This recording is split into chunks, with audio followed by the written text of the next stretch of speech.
All right, good afternoon, Cyber Traders. Welcome on back here this Thursday afternoon, October 13th, shortly after 2:30 p.m. Eastern Time. Welcome on back here for our afternoon meeting.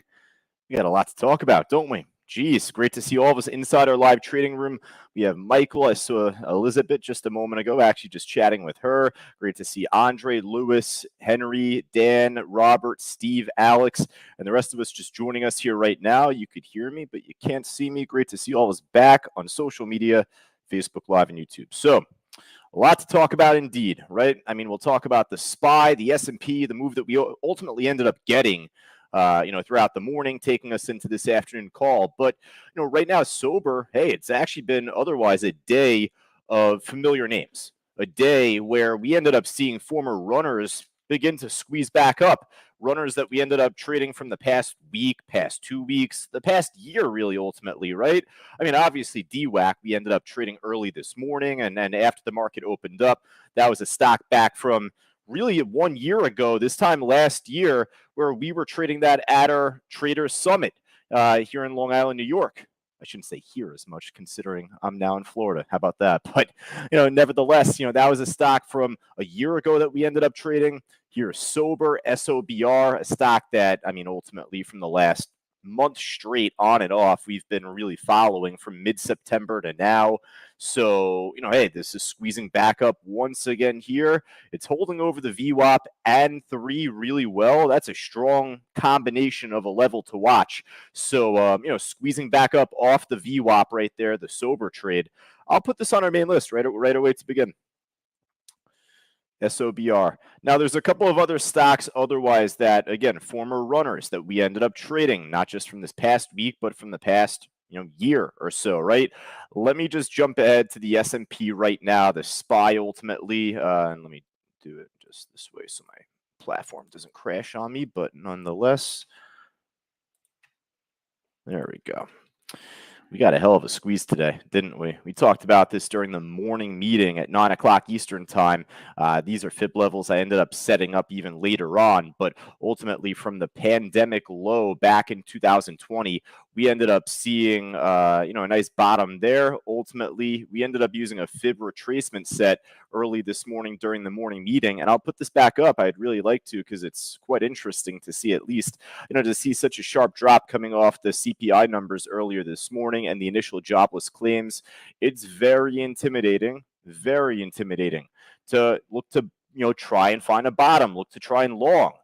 And in the morning meeting, I was being very delicate with what I said. I had to be. I mean, it was my just true thoughts, but, I wasn't expecting as much of a full retracement as we ended up getting. I thought that we were going to see a nice run around 10:15, 10:30, perhaps not right out the gate.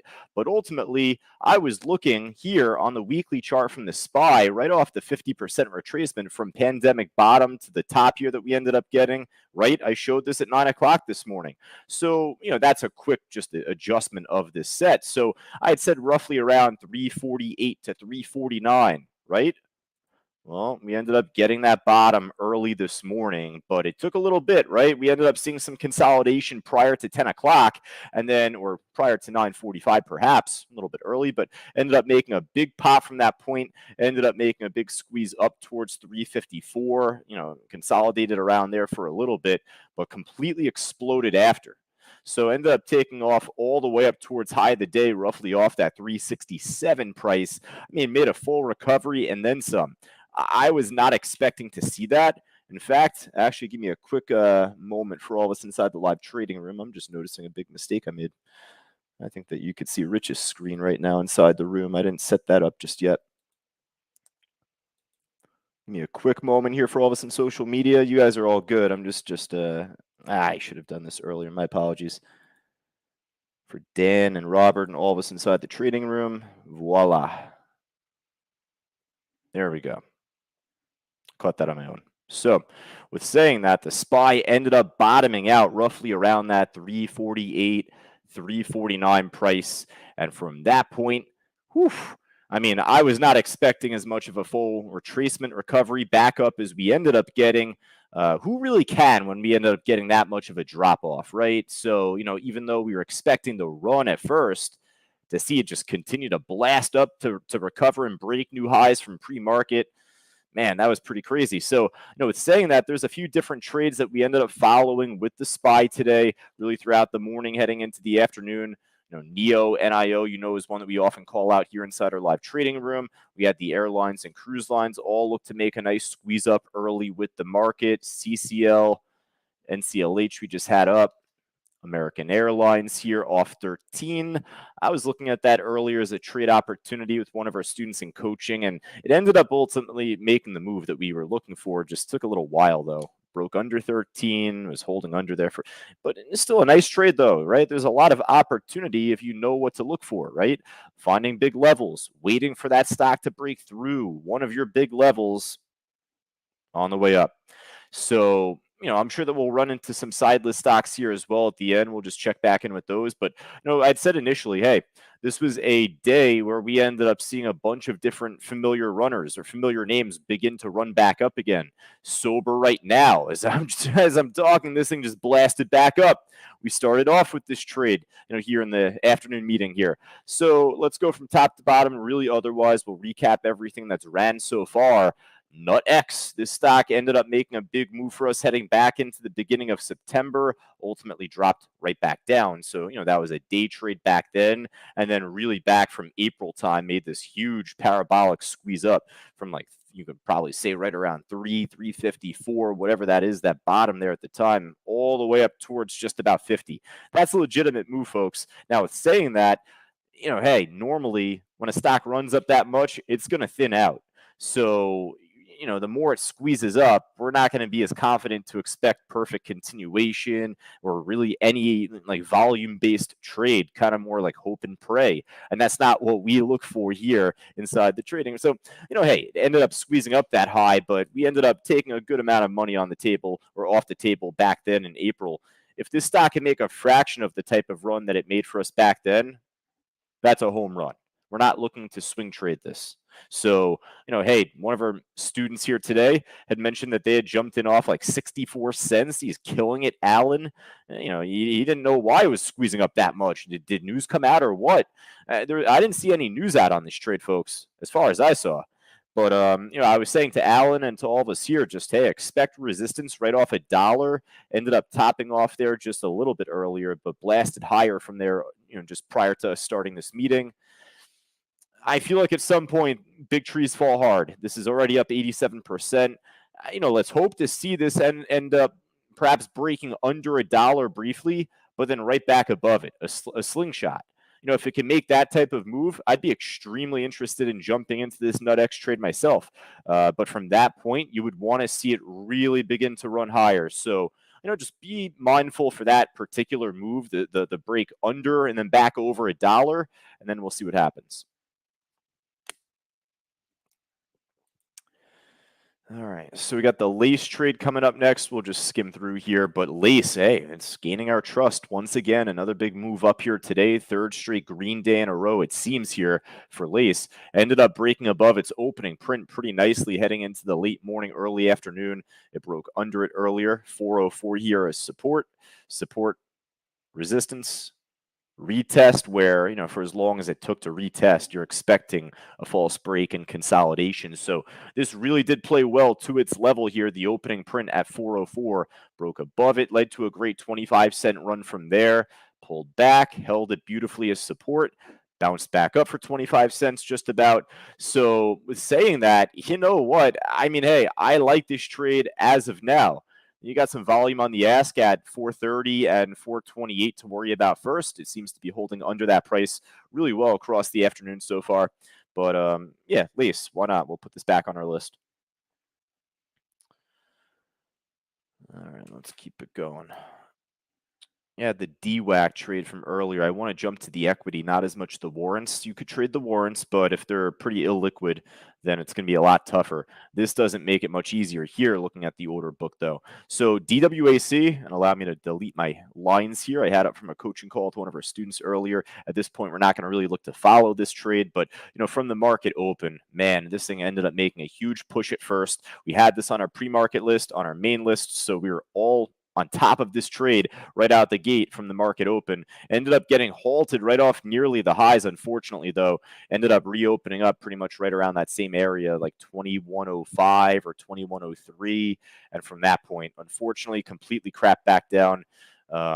I'm not going to look to gamble on this stock heading into the afternoon. If it was any more liquid, then it would be more of an educated decision to see if it can make that bounce. But looking at how thin the order book is right now here at this time, you can't find support. There's no support on this trade. You're hoping for a level on the chart.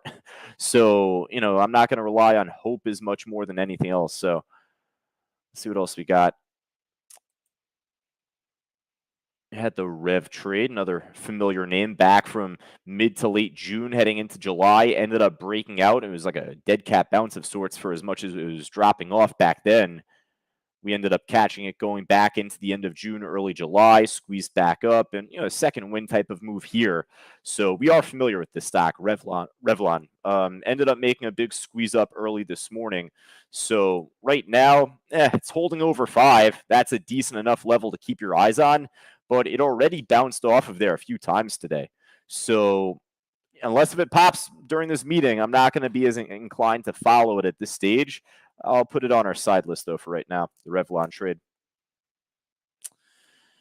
All right, we keep it going. We keep it moving. Sober, we already have that on our list. That thing's at 319 now. Are you kidding me? Ended up popping up. Made that squeeze up from that point, popped up to a high of even as high as like 330, 332, and then from there made the pullback. So let's see if this can keep going. It's already on our list. We started off with this stock here.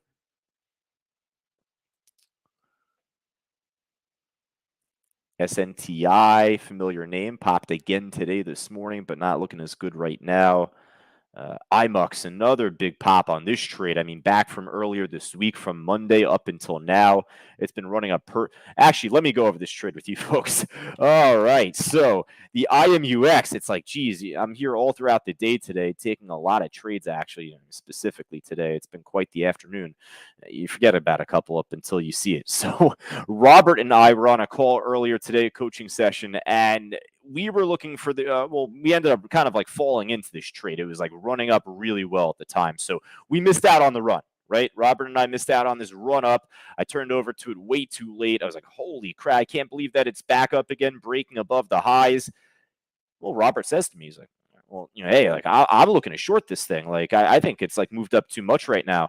I said, all right, well, I think that's a good idea. I mean, like, not unreasonable line of thinking. Let's look for a level. Well, that brings us to the daily chart, and I'm going to flip it to the weekly chart here too. So quick little class here right now, or little education right now. It's all about prepping your levels, right? So for as much as it ran up, I wasn't prepped on this trade whatsoever. I was not as confident to go long anyway. So, hey, why not, Robert? Let's look for a short. We'll see if we can find a strong level. So with saying that, the tops here right around 1213, 1220 from the weekly, maybe. But then I ended up running right into this like perfect support, roughly off of like 1160 to 1170. I mean, that's like the call out of the day there, honestly. Like we put that in the chat board earlier saying, hey, we're looking for this to see historical resistance right between that price. That was at 1213 in the afternoon. You can scroll up in the chat board and see that. But with saying that, though, hey, big trees fall hard. Ended up making for a huge shake back down, took full advantage on the drop there as a short. Now, at this point, though, it's held support really well.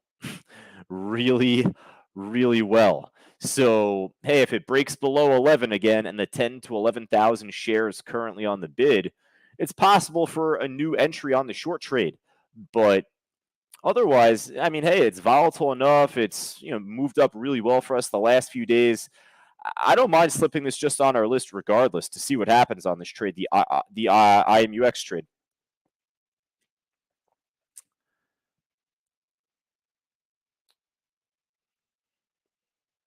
All right, let's see what else we got here. Not a whole lot that looks too familiar otherwise now as we kind of scroll towards the middle. You know what? Let me scroll back up. There is one that was familiar. I didn't check it out just yet with you, but the UC trade, it wasn't like the best mover. We didn't really follow this from the morning as much. So, I'm not going to sit here and tell you that we did. Ended up making like a nice move. Someone could have, taken advantage of it, but I saw it pop up on Benzinga. But otherwise, I took a look at the chart and it didn't look that great. So I guess it flattened out since. But this stock we've done pretty well on in the past too as an IPO. All right, I'll tell you, there's definitely more that's up percentage-wise. Use Blue Apron, APRN.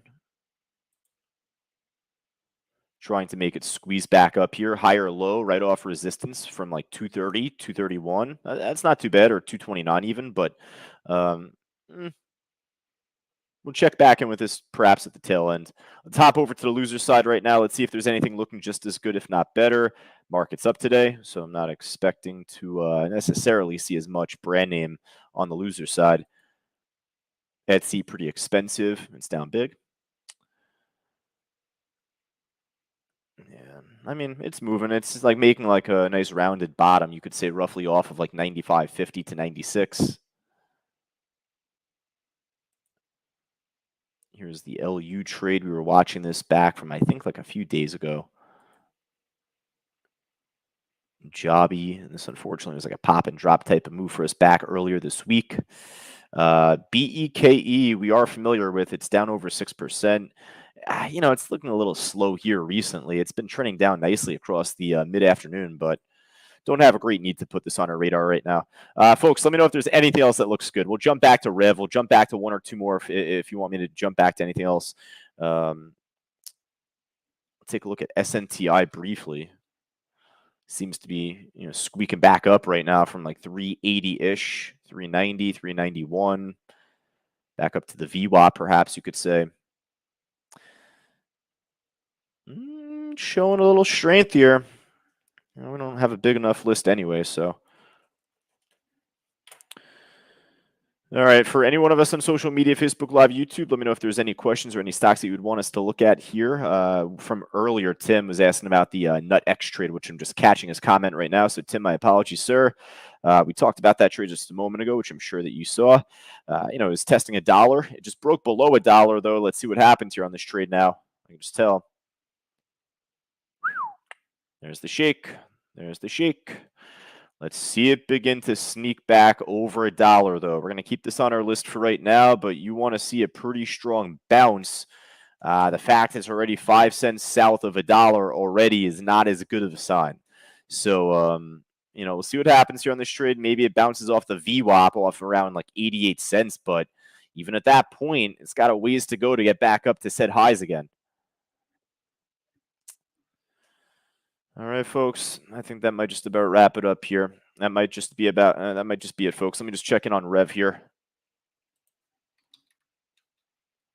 This thing's not going anywhere just yet. If it ends up popping, I'm sure that Rich will call it out as he jumps back on the mic later on this afternoon in about 12 minutes.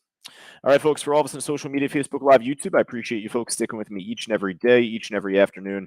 If you have any questions, feel more than free to send it over through email. josh@ctutrading.com is my email address. And then again, if you're interested in joining our live trading room, just go right down to the link on the yellow banner below the stream right there to get yourself started. But for Leda and Grant, Robert and Carol, and all of us here live inside the Cyber Group room, I'll be on a coaching call with one of our students from 3 to 3:30. But with that, I'm going to be jumping into a few trades. So hopefully so, at least I should say. I don't want to guarantee that, but I'm going to be looking to take some trades here heading into the close. I'll let you know what we end up following, but aside from that, we'll chat soon, folks. All right, take care. Become a Cyber Group member today. Just click the link below and receive all these amazing products and a world of knowledge for just $9. Do it today.